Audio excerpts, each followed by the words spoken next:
Ще ги изчета, защото на задните редове сигурно не могат да видят всичко.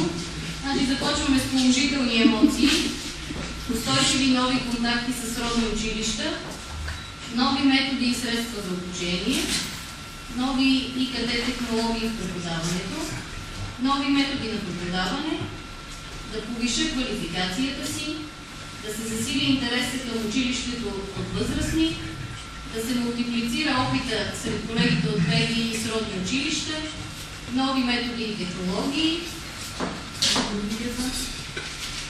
нови начини на оценка на знанията, полезни контакти, интересни и полезни срещи, обмяна на опит, повишаване на квалификацията, запознаване с образователната система в Испания, професионалното образование, обучение, нови технологии, обучение на възрастни, възможности за по-нататъчно обучение, методи на обучение по предприемачество, запознаване с ИКТ технологии, които се използват в областта на професионалното образование, методи на обучение по счетоводство, контакти с колеги преподаващи по счетоводство, създаване на контакти, повишаване на квалификацията ми и обмяна на опит. Сега да се опитаме да ги систематизираме в някакви категории. Така, на първо виждане, най-много да се опитаме да ги подредиме по групи. Виждам обмяна на опит на няколко места, полезни контакти. Как да го наименуваме тази група? Полезни контакти?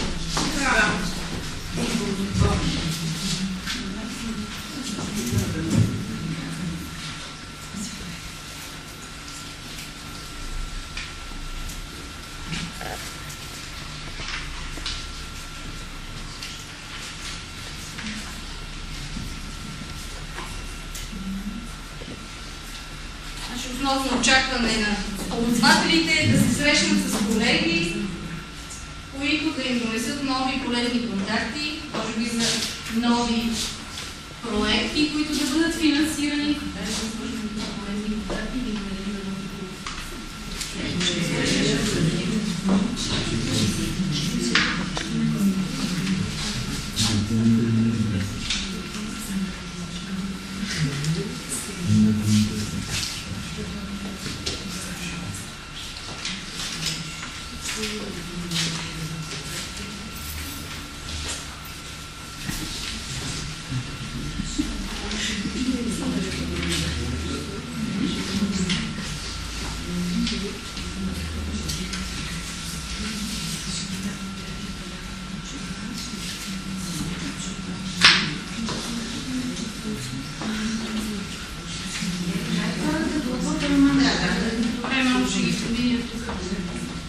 Втората група виждам, че се очертава методи, технологии, нови методи на преподаване, положителни практики. Добре?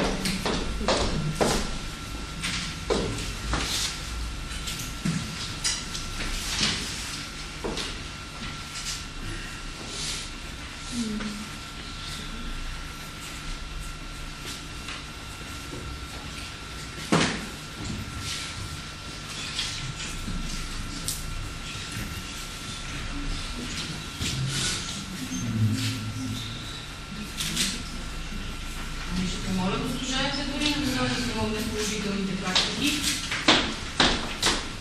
Да ги систематизираме. Емоциите.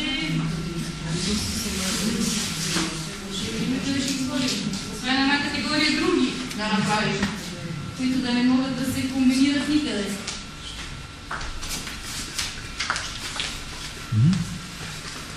Повишаване на квалификацията може ли да отиде в положителните практики? Да. Или в други? Повишаване на квалификацията в резултат на положителните практики. Добре.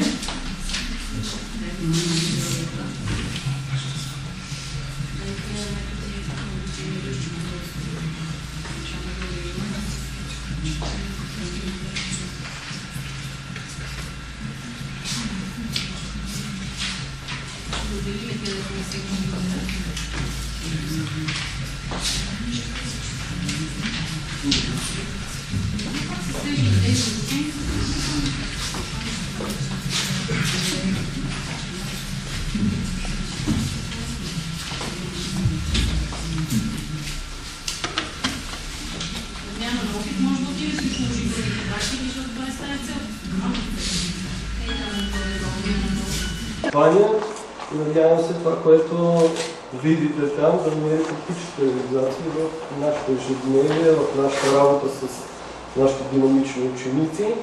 Така че желая успех на колегите. Надявам се, като се върнете, пак да се видиме и действително вече да чуем за конкретните резултати от реализирането на проекта. На добър час!